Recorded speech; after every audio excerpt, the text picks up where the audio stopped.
Hi,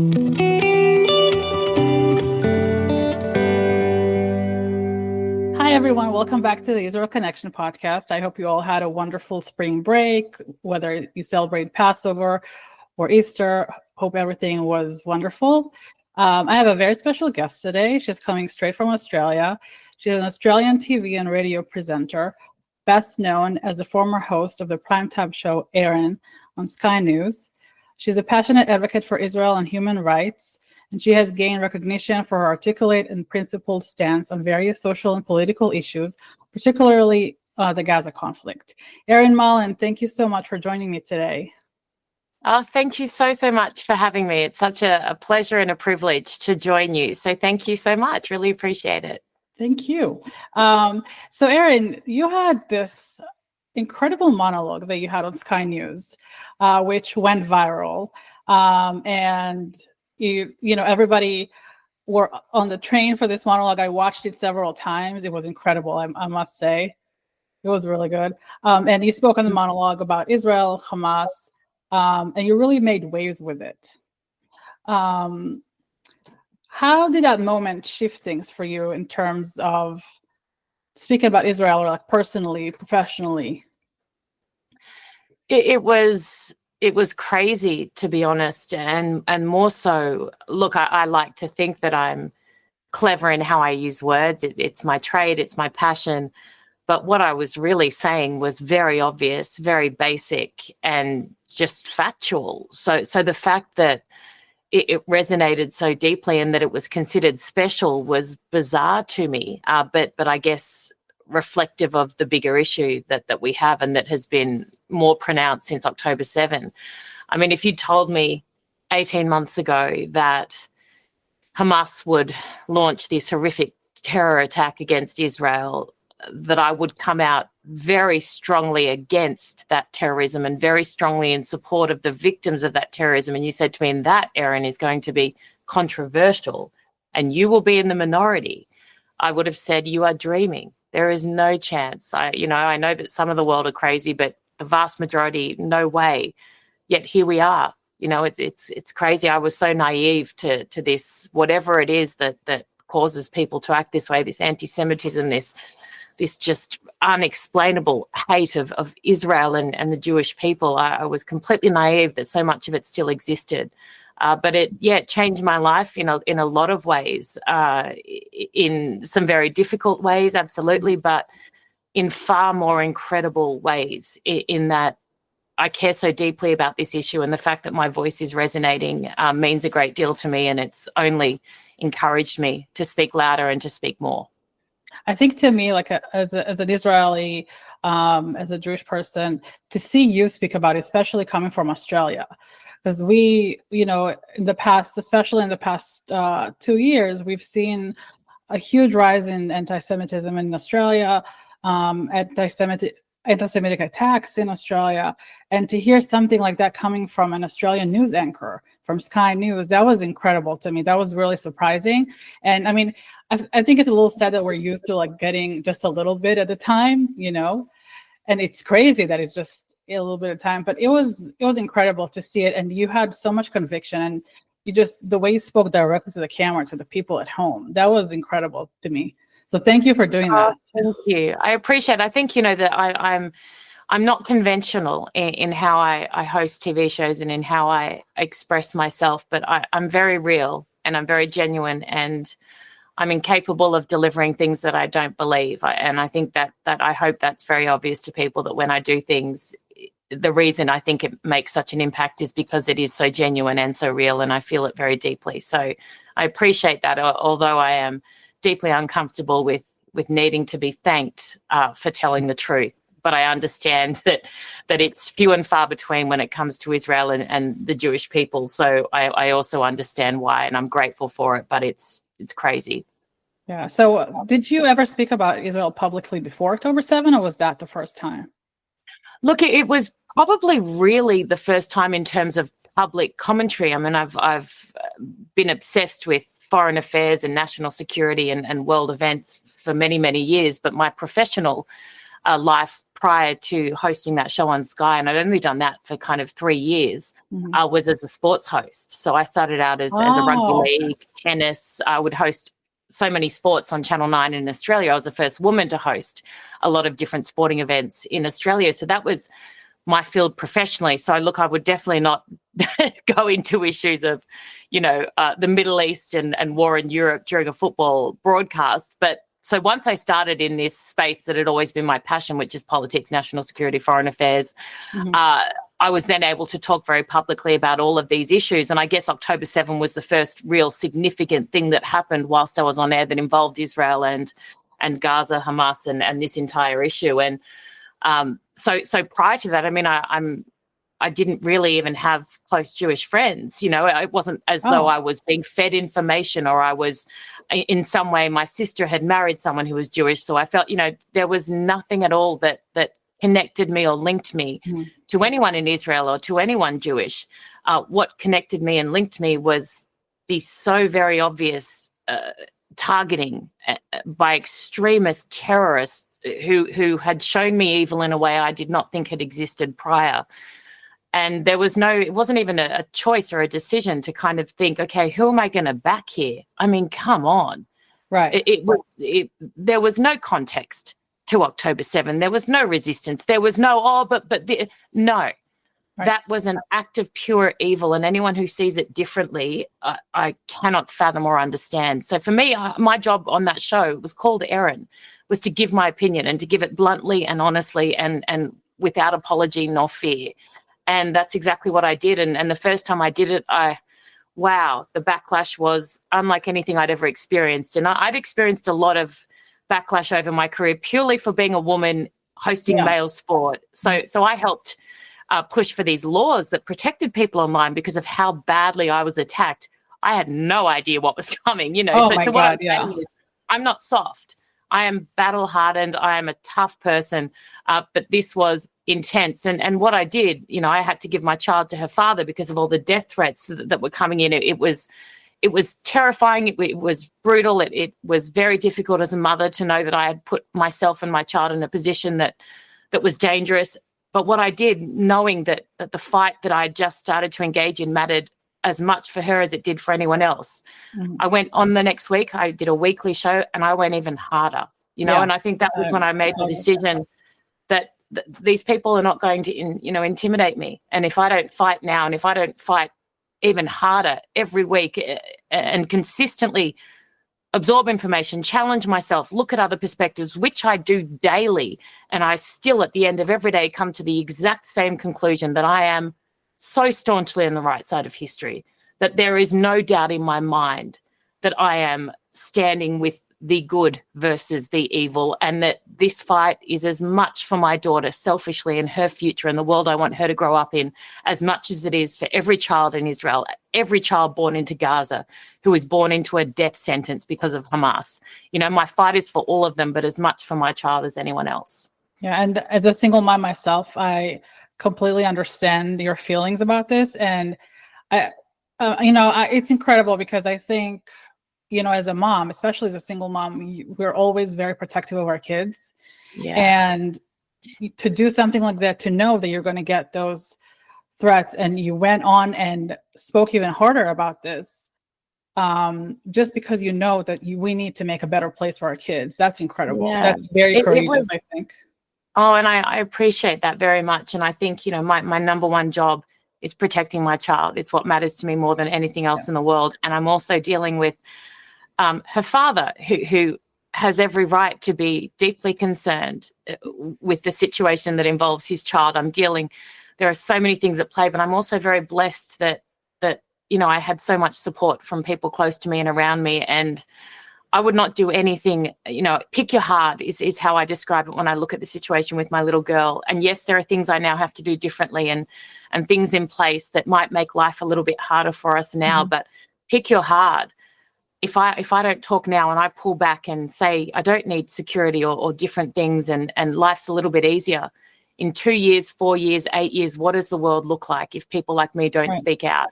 I would much rather it be a little bit hard now than it be a hell of a lot harder down the track. So I genuinely believe, and it might be misplaced, but I don't think it is, that what I'm doing now is for her safety and for her future and for her peace and happiness, despite the fact that in the short term that might be impacted a little bit.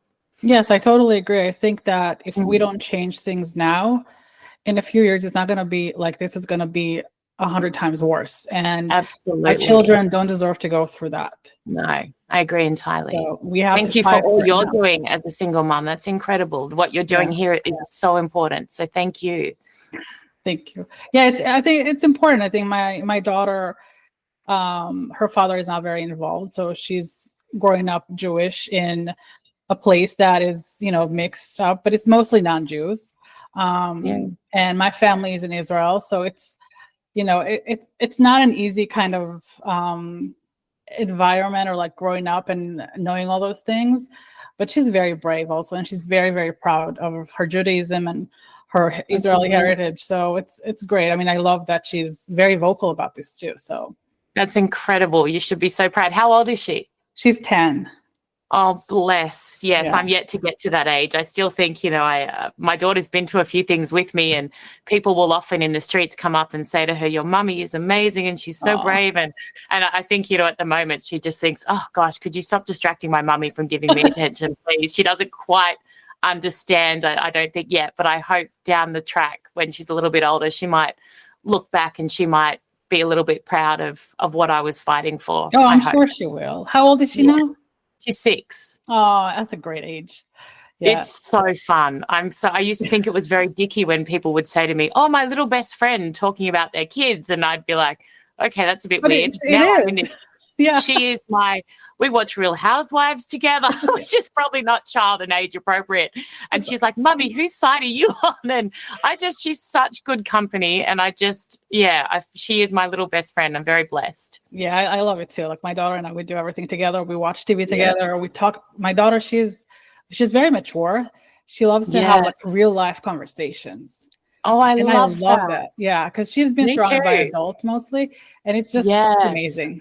So she really understands like everything, Kids who are like single kids as well, like single parent kids, and also kids one child families.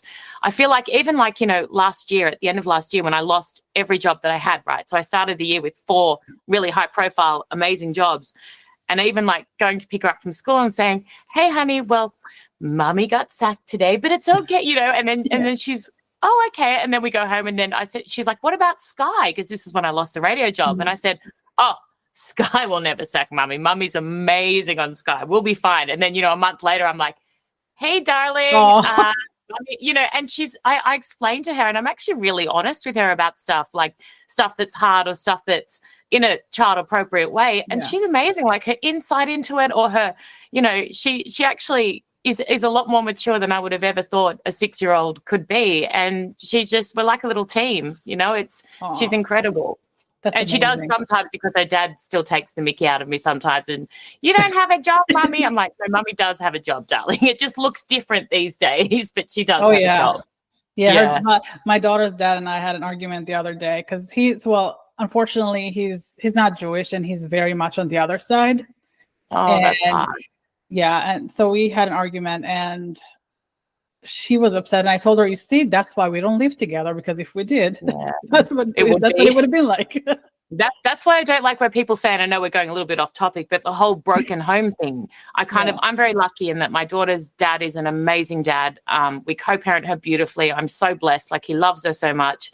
Our homes, our one home but 2 separate houses, is the most full, wholesome, loving home in the world.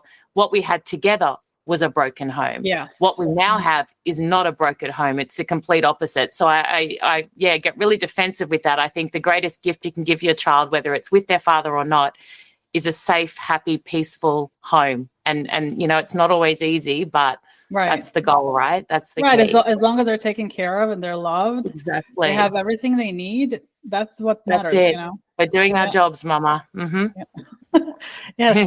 So, back on topic, why do you think there's so much anti-Semitism in Australia, particularly around the world? Why are there so many anti-Semitic incidents going on? I know the ADL released a report a couple of days ago, saying that the anti-Semitic incidents in the U.S. particularly, but everywhere else, I think there's a rise of 4,000 something incidents in 2024. That's a lot. And what do you see in Australia? Oh, it's extraordinary. And look, I would preface anything I say with my genuine belief, which is the vast majority of Australians are not anti-Semitic in that way at all. I think it's like anything else. You know, when I was a sports host, I would host car racing, and for the 6 p.m. news each night, I'd have a minute 20 to fit in a 9-hour car race. And the only 3 things I could include were the car crashes, because they were the most spectacle, the ones that would get most eyes watching, et cetera, et cetera. So the kind of 30 cars that were perfect and going around didn't get a look in, because my job in that newsroom was to provide the most exciting part for 1 minute 20. And I feel like that's what gets shown around the world when it comes to Australia. There is absolutely a serious issue here when it comes to that. And there are a group of people who are malicious, whose beliefs do not align with what Australia stands for as a country. They make a lot of noise and they get a lot of coverage. And I'm not trying to lessen the problem by saying I think the vast majority of Australians disagree with them. That's my genuine belief. They are a serious problem. And the Jewish community here in Australia, of which I'm now, I know a lot of them. You know, I now have a lot of Jewish friends, which is incredible. And I interact with them a lot. And, you know, what they've been through over the last year and a half has been horrific in terms of the way this country has treated them in many ways, the way the government has made them feel, the way individuals have targeted them, have attacked them. It's just been horrific. I don't, you know, I think propaganda is a huge issue. I think there's a group that are anti-Semitic to their core who have always felt this way. You write them off. You don't want them. You don't need them. They're scum. There's also, though, there's a group of useful idiots, and some who are not so idiotic but have fallen victim to this propaganda machine that is incredibly sophisticated, incredibly. I mean, I look at it and go, oh, my God, that's so obviously ridiculous. But people I know who are smart, who are genuine, who are fairly decent people, I thought, buy into it and believe it and allow it to shape their beliefs, despite the fact that I know that they would consider themselves moral, upstanding citizens. So I think the propaganda machine that is so sophisticated, that has been in place well before October 7, there is so much preparation that has gone into this, I think is a massive issue. I think leadership, I think, you know, you look at the Sydney Opera House and you look at what happened the day after October 7, when people were still being killed before an IDF boot had hit the ground in Gaza, and we had people celebrating the atrocity outside our opera house being beamed around the world. And that was a moment for our country, for our Prime Minister in particular, to come out and say, we do not accept that on any level. That is not who Australia is. That is not what we stand for. And not only to say it, because it's easy to say something you think you should say because it ticks a box, but to then hold people to account. And I'm not talking about stopping free speech. You can free speech out your hoo-ha for as long as you want. It doesn't matter. Hate speech is not free speech, and inciting violence against a community is not free speech. Both those things occurred on camera, and not one person was punished, was put it, you know, and this is where you've got all the others who are kind of a little bit cowardly, waiting in the bushes, watching. What's the reaction? Had you held people to account for that, we wouldn't have seen 90% of the rubbish that we've seen since. Right. But because they went, wait a minute, did they pay a price? No. Was anyone held to account? No. Was anyone charged? No. They went, okay, free for all, let's go. So it was a moment for us to set a tone and to set a standard in this country, and we failed abysmally in that regard. So I think there's lots of contributing factors, but they all come together and you know, create just an environment that is the first time in my life I felt deeply ashamed of my country. And I'm the most, you know, such a proud Australian. My father was in the military, was an incredible human being, defended this nation many, many times. And for me to feel shame is a big deal. And I did. Yeah, it's been going on around the world, and you see videos of police officers just standing there. Or you know, they told, so the Jewish people in Australia wanted to go to the Opera House that night and remember and mourn the loss of October 7. They were told to stay away because this other mob was coming out. Can you believe it? Police told the Jewish population who wanted to gather and mourn not to come because it might be dangerous for them, rather than protecting them and their right to mourn, Right. rather than allowing terrorists to celebrate and to promote and to engage in the most disgraceful display I've seen in front of an Australian national monument. It was abhorrent. It's insane. And I think, and I've been saying it, throughout our different episodes, the podcast, the Hamas particularly, they have the best PR in the world. They always have that. This is nothing new.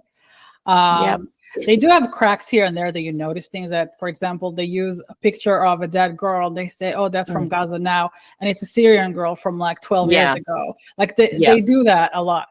But then, that happens. And where is CNN covering it? The BBC, Sky, like this is the issue with even when cracks appear and they are so obvious. And all it takes is one incident like that, and it should be blasted everywhere. So people, you're not saying join our side or don't, but what it does is people go, oh, wait a minute.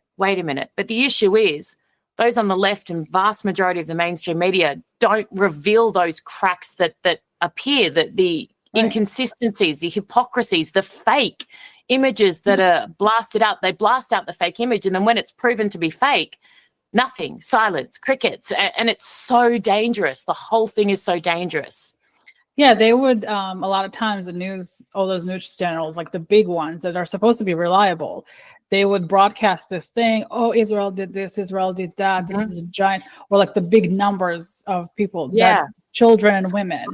I haven't seen them broadcast the updates that Hamas themselves did to the exactly, yeah. So they would tweet. Yeah, they would tweet a little tweet, maybe like, "Oh, sorry, this was inaccurate." Yeah, and that's it. Well, the they hospital would never speak about it the anymore. hospital was front page everywhere, and then the moment they found out it was actually a bomb from within Gaza, a missile that had dropped in the car park, silence. Or maybe you're right, a footnote, or just a little clarification. Yeah, they always do like a little thing after the weather. Yeah. Oh, and just like the doctor, thank you. So it's just they are meant to be news programs. I'm an opinion host. I'm a commentator. I give my opinion. That is what I do. If I was hosting a news program, if I was on the CNN News, BBC News, whatever it is, NBC, MSNBC, your job is to report the facts, not to slant it in some certain way, not to become biased, not to try and get people to see your perspective or your narrative. Yet they do the complete opposite, and it's shameful. Yeah, I mean, BBC is like the best example of that. Oh, they are. The they're UK biased beyond bias. I mean, it's not, I mean, well, for all I know, Hamas runs their channel. all your listeners, your watchers, there's a better BBC, and it's my channel, Bat Beep Crazy. So if you don't like that BBC, come to my BBC. It's way better, Bat Beep Crazy. So we'll talk about that too. Worse. Yes. We'll talk about that so you can tell people where to find it and everything. Lovely.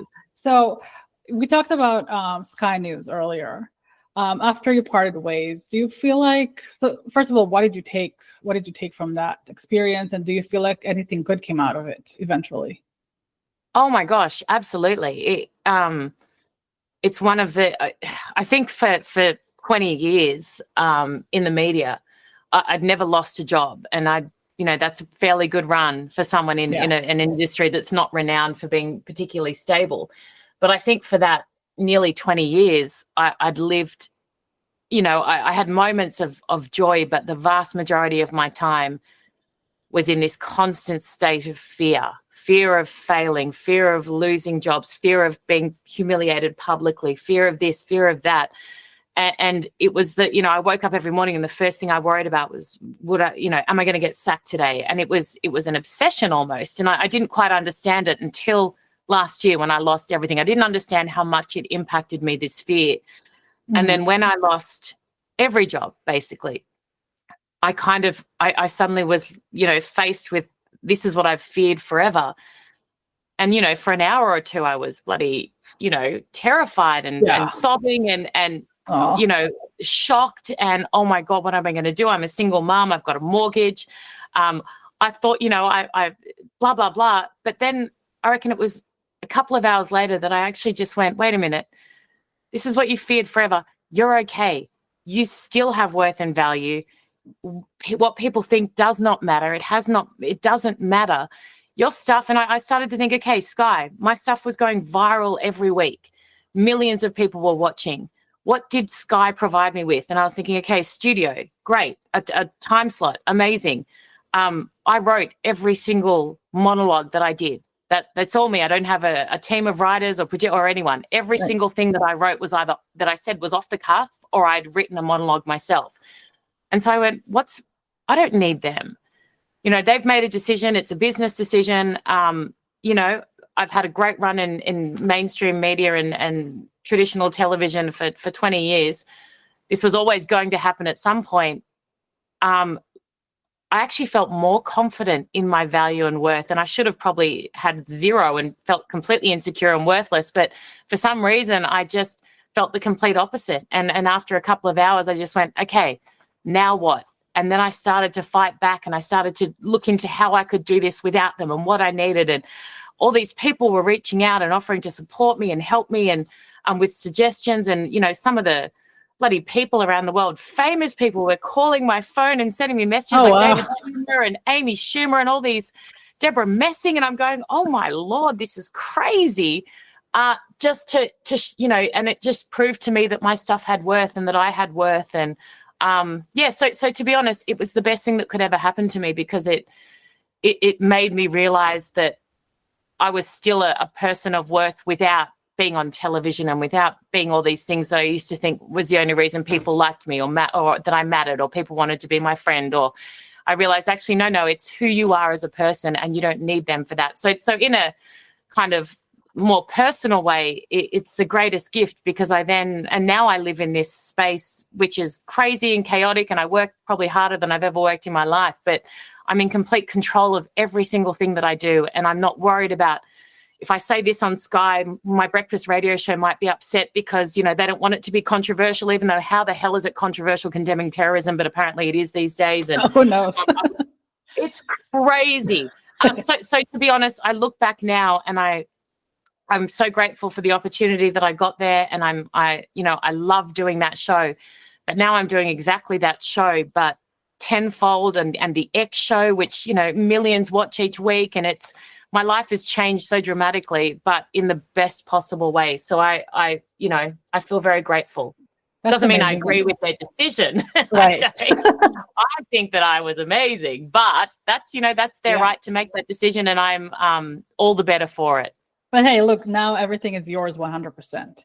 It is 100%. And 100%. I can wear what I want. I can say, you know, it just all these, I've been controlled for 20 years in terms of my image and what I can say and the language I can use and my perspective. You know, you kind of get to the stage, I'm 41 now, where you just go, okay, you know what, I'm done with playing a role and you know, and having to be accepted by the largest group of people possible from a ratings perspective. Therefore, I've got to appeal to the largest group of possible. So I can't actually be strong or hard on anything. I've just got to kind of stay in the middle there and not piss people off. And that's not me, clearly, as you would know now. That is the opposite of who I am. And I did that for many, many years because that was my job. But now, you know, this is the most authentic me that exists. And it's very liberating.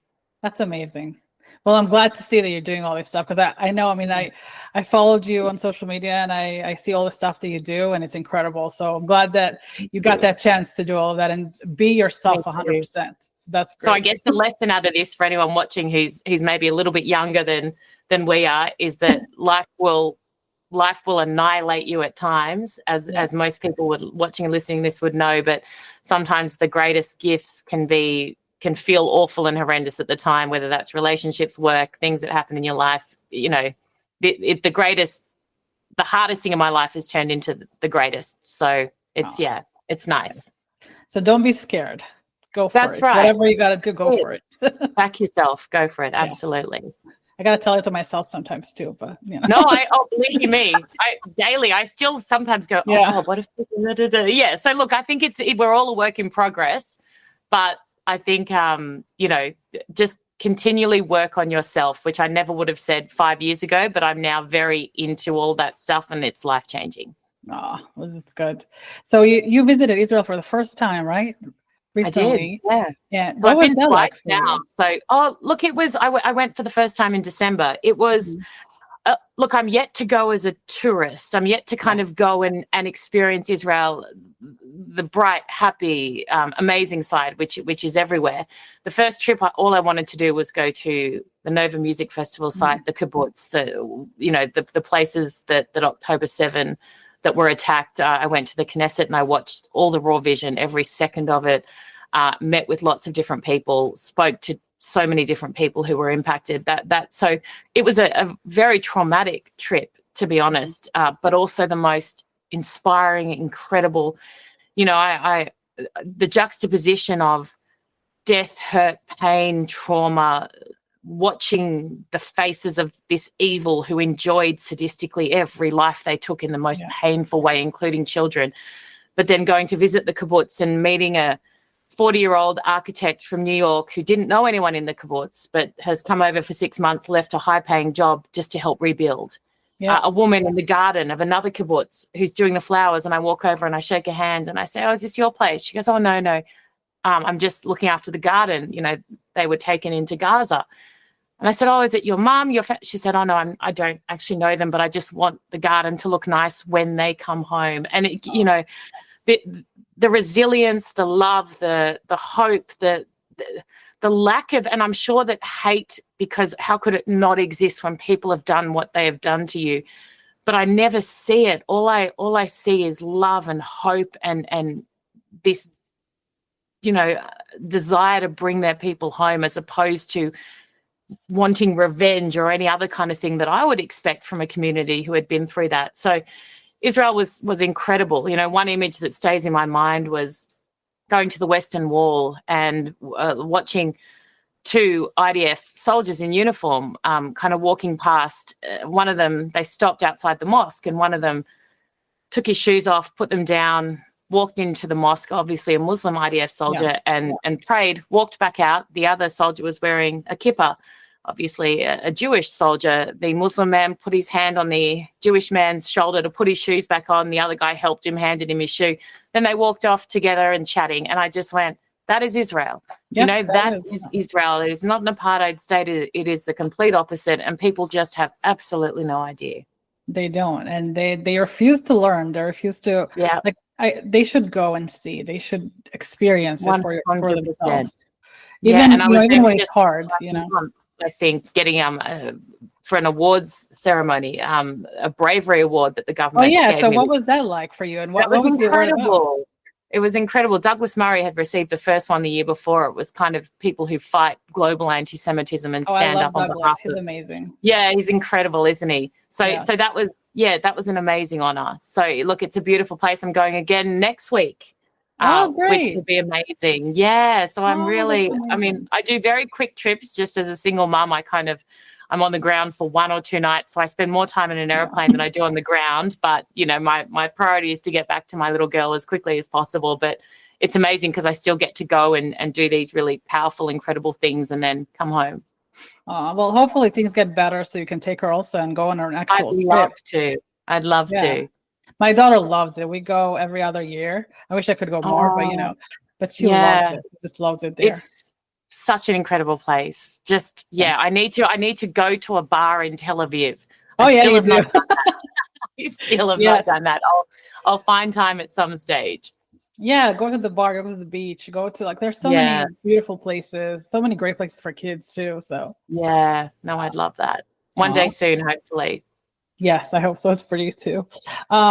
So what can you tell us about the shows that you launched? You have a new show, 69 X Minutes, and you have the podcast that you're doing. What can you tell us about that? I do a YouTube. I don't actually do a podcast at this stage. So it's the YouTube channel, which is Erin_Molan. And I think we've got 55,000 subscribers now, which is amazing. And just anything and everything I do on that. It's very similar to what my show was. I interviewed Boris Johnson last night. I do my monologues. I do a lot on US politics as well, war in Europe, Middle East, the rising threat of China, basically anything and everything. The 69X Minutes show, I hate the name, But it's a very serious news show that Elon Musk came up with that name. And after Kamala Harris had done an interview on 60 Minutes, and they'd released the tapes and shown how they'd attempted to edit it to make her look semi-competent. They still failed miserably, by the way, in the edited version. But he then said, if someone wants to come up with a 69 minutes, show for X, blah, blah, blah, and a big media company did that. I now host that, which is incredible. We've had 9 world leaders on over the last 9 weeks. It's a very serious news show, and it's incredible. There's no bias. It's just, people telling their story, and we've had some incredible guests. I've been able to platform so many incredible people out of Israel and from the Jewish community, and so many people able to give them this massive audience, which I care deeply about. I think that matters a lot. And then lots of travel and lots of speaking events. I've been to Canada. I did a 3 speaking tour of Canada, which was incredible. Israel as well. The US, I'm going back to the US I think 3 times actually before the end of the year to go and speak to people and to tell my story and to give my insights and analysis, and at big conferences and forums, which I just love. So life it's very busy, but it's very full, and as much as I loved talking about men's groins at 11 p.m. on a Friday night during a football match, oh my God, this existence is somewhat more fulfilling for me. So I feel like I'm in this just beautiful, brilliant place. I wish I wasn't needed. I wish October 7 had not happened. I wish the world had reacted differently, but this is the reality. And as long as I feel like I'm useful in this space and I feel like I'm making ground, which I do, then I will continue to contribute as much as I can. Yes, and you're doing a fantastic job from what I've seen. So that's great. Thank you so much. Really appreciate it. I have one last question, and then I have a little segment. So as a mother, and we talked about this a little bit before, what kind of world do you hope your daughter and her generation will grow up to? I hope it's a world that understands what is right from what is wrong, because I don't think we can ever hope for a world that doesn't have evil in it. I think that's impossible, as much as I would love that. But I think what matters more is the side that the vast majority are on. And that is where my fears lie at the moment, that may be shifting.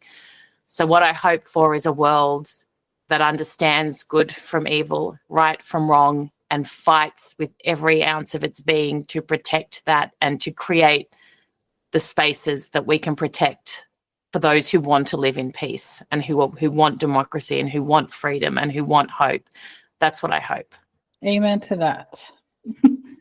I hope so too. I hope that the girls' generation is not going to have to go through what we've been through and what the current generation is going through. Hopefully it's a lot better for them. Entirely. You can't continue this traumatic cycle, not for anyone. Yeah.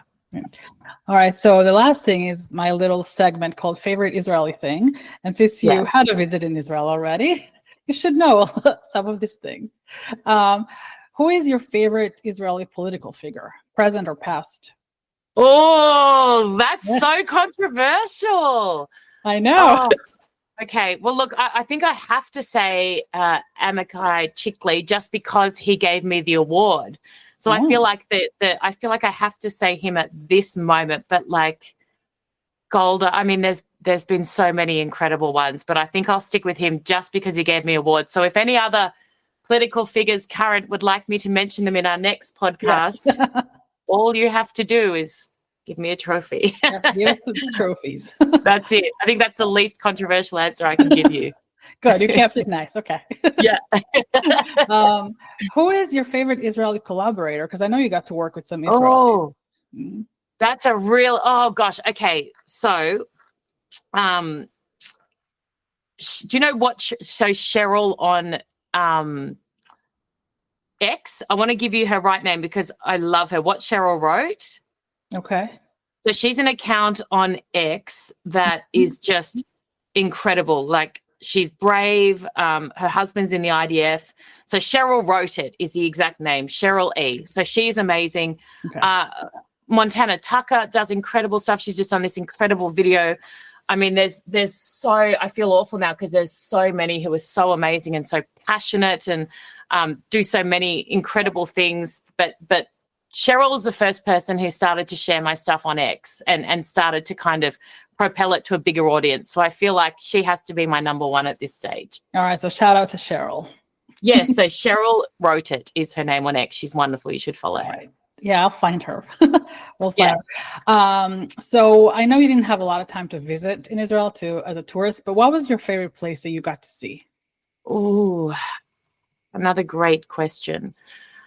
Look, I think maybe the kibbutz, just meeting people in those areas, whilst it was so tragic and traumatic, I got to see the real spirit and strength of people that should be broken in a corner in the fetal position because of what they've gone through, but they are the complete opposite. So I think seeing that real, genuine Jewish Israeli existence in that traditional space was really, really powerful and life-changing in many ways for me. The other place, the Western Wall, I went and I had my little notepad, and this is in December. I think it was like 2 weeks after I'd been sacked, that I was in Israel. It was just, coincidence, the timing. And I was writing, my letter to God about all the things. And gosh, there was a lot of things that I could have asked for at that stage. As I went to write, this overwhelming sense of gratitude came over me, and I just wrote, thank you. And that, for some reason, I don't know what it was, but I just felt so much gratitude. I mean, now I wish I'd written $10 million. Yeah, right. A 6'6" man. A big job. But no, so I think that to me was very special as well. Yeah, I remember as kids when we used to go to Jerusalem like a school trip or something, and they told us we're going to the Western Wall. You should write notes. So as kids, you're right. I want to get this doll. I want my mommy to buy me this and that. So it's very different as adults. Yeah, it's very different, isn't it? But no, that was really special. Jerusalem's beautiful. Yeah, it's a very special place, and it makes you feel it's a powerful place. It is just to go there. Yeah, it's lovely. What was your favorite Israeli food that you got to eat? Oh, I don't even think I got to try any real traditional food. I was mainly just in the hotels.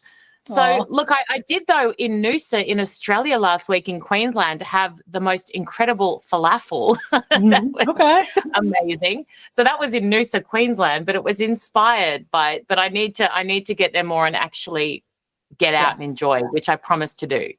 Yeah, next time when you go as a tourist with your daughter, you got to explore. You got to go around. I can give you the best shawarma place. That's it's just good. I'd love that. That would be amazing. Yes. All right. And lastly, what was your most memorable interaction with an Israeli while you were there? Oh, I'm so glad you asked me this. I'm going to get something, okay? Okay. Hold up. Okay, so when I was there in December, so on the first trip, I was doing a talk to like 1,000 lawyers or something, and they were all kind of filing in, and I was taking photos, etc., and then was going to go in and speak up on stage. And this man kind of ran right at the end up to me, and he said, "Oh, I couldn't get a ticket. They were all gone, but I just drove 2.5 hours. I have to give you something."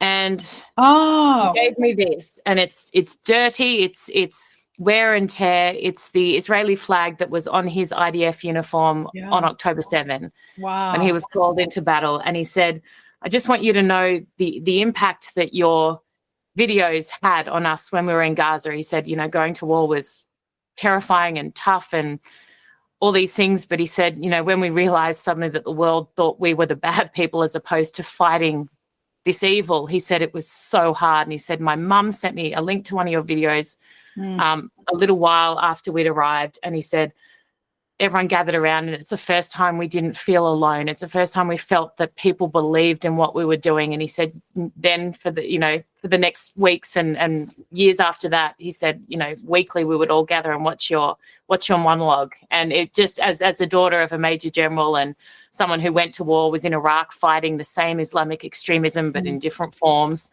to think that in some way I made their life a little bit easier, people who were there defending what I value and my way of life and my freedoms, even though I'm far away, was the most special thing. And I carry it everywhere with me in my Oh, handbag. that's It doesn't amazing. leave. So that's my most Oh, special. it's so beautiful. I'm glad I asked you that question. That's Yes, me too. beautiful. Me too. Oh, it must have been such an emotional Oh, I interaction with cried. him. Yeah, I cried. Oh, Yeah, very much. that's It was beautiful. amazing. All right. Well, Erin, thank you so much for being here. It was a pleasure talking to you. And I'm glad we made it happen. Me too. Thank you so much for having me. And I'm just really excited to be here and to share with you. And thank you for all the incredible work that you are doing. And thank you for everything you're doing. And whenever you come to the US, if you're around Maryland, please let me know. I will absolutely. I can't wait to meet you in person. Bye, my darling. Thank you.